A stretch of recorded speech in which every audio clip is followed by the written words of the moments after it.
ప్రపంచవ్యాప్తంగా చంద్రబాబు నాయుడు గారి చేష్టల వలన హిందూ మతస్థులు చాలా బాధపడుతున్నటువంటి తరుణం మీ అందరికీ గుర్తుండే ఉంటుంది.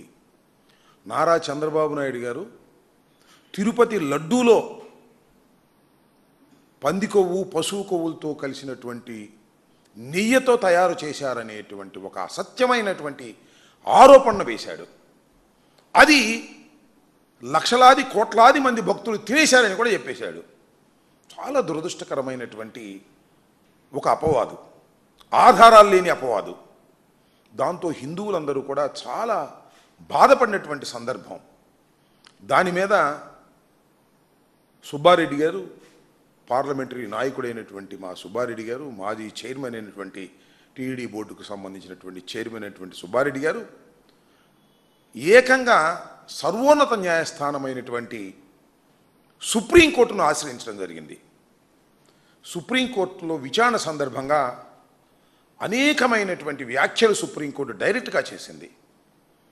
ఆధారాలు లేకోకుండా ప్రసాదంలో లడ్డూలో కల్తీ కలిసిందని ఎలా చెబుతారు రాష్ట్ర ముఖ్యమంత్రి అనే మాట మాట్లాడారు.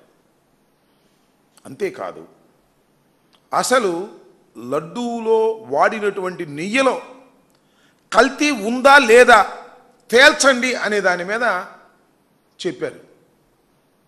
అంతేకాదు, అప్పుడున్నటువంటి ఈఓ శ్యామలరావు గారు చాలా స్పష్టంగా చెప్పింది ఏంటంటే, మేము దీన్ని ఎన్డీబీ ల్యాబ్కు పంపించాం, ఎన్డీబీ ల్యాబ్ వారు దీనిలో వనస్పతి అలాంటి కలిసింది అని ఒక సర్టిఫికెట్ చేశారు. దాని కింద డిస్క్లైమర్ కూడా రాశారు. ఇది కొన్ని సందర్భాలలో అవాస్తవం కూడా కావచ్చు, పశువులు తినే మేత మీద, ఆ టైమింగ్స్ మీద ఇది వాస్తవమైన రిపోర్టు కూడా కాకపోవచ్చు అని రాసినటువంటి రిపోర్టుని ఈవో గారు చదివి వినిపిస్తే చంద్రబాబు నాయుడు గారు ఆ నెయ్యి వాడేశారని అని వాళ్ళ దట్ వాజ్ రిటర్న్ బ్యాక్ అని ఈవో గారు చెప్పాడు. ఆ నెయ్యి వాడేసినట్టు, ఆ కల్తీ జరిగిపోయినట్టు చెప్పేటటువంటి ప్రయత్నం చేశాడు చంద్రబాబు నాయుడు గారు కేవలం రాజకీయ కక్షతో. ఈ వాట చెప్తే చంద్రబాబు నాయుడు గారు ఎలా చెప్తారు? ఎన్డీబీ ఒకటే ల్యాబ్ ఉందా, ఇంకా సెకండ్కి ఎందుకు మీరు పంపలేదు క్రాస్కి అని చెప్పి కూడా సుప్రీంకోర్టు ప్రశ్నించినటువంటి సందర్భాన్ని ఇప్పుడు నేను గుర్తు చేస్తున్నాను. టోటల్గా సుప్రీంకోర్టు ఒకటే చెప్పింది, నెయ్యిలో కల్తీ కలిసిందా లేదా అనేది తేల్చమని చెప్పారు. అది మొత్తం సబ్జెక్టు.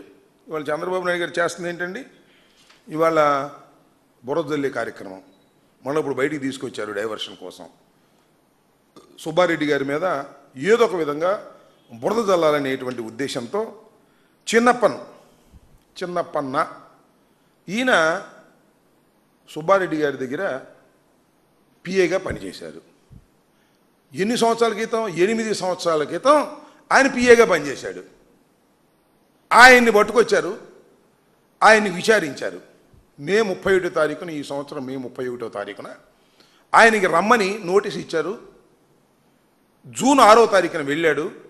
జూన్ 6వ తారీఖున ఆయన విచారించారు. విచారించిన తర్వాత ఆయన బయటకు వచ్చిన తర్వాత ఒక వీడియో రిలీజ్ చేశారు. ఆ విచారణలో నన్ను బలవంతం చేసి, నన్ను హెరాస్ చేసి, సుబ్బారెడ్డి పేరు ధర్మారెడ్డి పేరు చెప్పమని సిట్ అధికారులు నన్ను ఇబ్బంది పెట్టారు, నేను చెప్పలేదు అని స్వయంగా ఆ రోజు రిలీజ్ చేశాడు. ఇవాళ కాదు, జూన్ 6వ తారీఖున స్పష్టంగా ఒక వీడియో మీడియాకు రిలీజ్ చేశాడు. మీ అందరూ చూసే ఉంటారు, మీ పత్రికల్లో కూడా వచ్చి ఉంటుంది చాలా చోట్ల. అలాంటి చిన్నప్పని 8 సంవత్సరాల క్రితం పనిచేసినటువంటి చిన్నప్పని ఆ రోజున అరెస్ట్ చేయలే. మన 4 నెలల తర్వాత ఇవాళ అరెస్ట్ చేసి కోర్టులో ప్రొడ్యూస్ చేసి ఇది సుబ్బారెడ్డి గారి మీద బురద జల్లేటటువంటి ప్రయత్నం చేస్తున్నారు. ఇక్కడ నేను కొన్ని వ్యాలిడ్ ప్రశ్నలు చంద్రబాబు నాయుడు గారిని, సిట్టు నడిపిస్తున్న చంద్రబాబు నాయుడు గారిని, ఈనాడుని, ఆంధ్రజ్యోతిని, ఎల్లో మీడియాని, సిట్టును కూడా అడుగుతా ఉన్నా. ఈ చిన్నప్పన్ అనే వ్యక్తి సుబ్బారెడ్డి గారి దగ్గరే పనిచేయలే. ఆయన ఎవరెవరి దగ్గర పనిచేశారంటే ఇప్పుడు మీ వేమిరెడ్డి ప్రభాకర్ రెడ్డి గారి దగ్గర పనిచేశాడు కొంతకాలం. వేమిరెడ్డి ప్రభాకర్ రెడ్డి గారి సతీమణి అయినటువంటి ప్రశాంత్ రెడ్డి గారి దగ్గర కూడా పనిచేశాడు. మరి వాళ్ళ దగ్గర కూడా పిఏగా పనిచేశాడు కదా. వాళ్ళ గురించి ఏం మాట్లాడరే ఈ ఎల్లో మీడియా? లేదు ఈ సిట్టు ఈ పేపర్లు రాసేవాళ్ళు ఎందుకు మాట్లాడరు? ఓహో, వాళ్ళు ఇప్పుడు మీ పార్టీలో ఉన్నారనా, ఇప్పుడు తెలుగుదేశంలో జాయిన్ అయ్యారనా, తెలుగుదేశంలో బాధ్యత గల పదవుల్లో ఉన్నారనా? అయితే మీ టార్గెట్ ఏంటి? జగన్మోహన్ రెడ్డి గారు పార్టీ, వైఎస్ఆర్ కాంగ్రెస్ పార్టీ. దీన్ని టార్గెట్ చేయాలి. దేనికోసం టార్గెట్ చేయాలి? వెంకటేశ్వర స్వామిని అడ్డం పెట్టుకొని మీరు టార్గెట్ చేయాలి. ఇది ధర్మమేనా నేను అడుగుతా ఉన్నా. ఇదేనా మీరు చేస్తుంది? చంద్రబాబు నాయుడు గారు హిందువుల మనోభావాలు దెబ్బతినవా? ఒక దేవుణ్ణి అడ్డం పెట్టుకొని రాజకీయ కక్షలు చేస్తున్నారు మీరు. సరే, లిక్కర్ని అడ్డం పెట్టుకుని చేస్తున్నారంటే అది వేరే అంశం. ఒక దైవాన్ని, కలియుగ దైవంగా భావిస్తున్నటువంటి వెంకటేశ్వర స్వామిని అడ్డం పెట్టుకొని, వెంకటేశ్వర స్వామి లడ్డూలో కల్తీ కలిసిపోయిందని చెప్పి ఒక దుర్మార్గమైన ప్రచారం చేసి ఇవాళ సుబ్బారెడ్డి గారిని టార్గెట్ చేసేటటువంటి ప్రయత్నం మీరు చేస్తున్నారు. అంతేకాదు, నేను ఇంకో మాట అడుగుతాను సిట్టుని, చంద్రబాబు నాయుడు గారిని, ఎల్లో మీడియాని.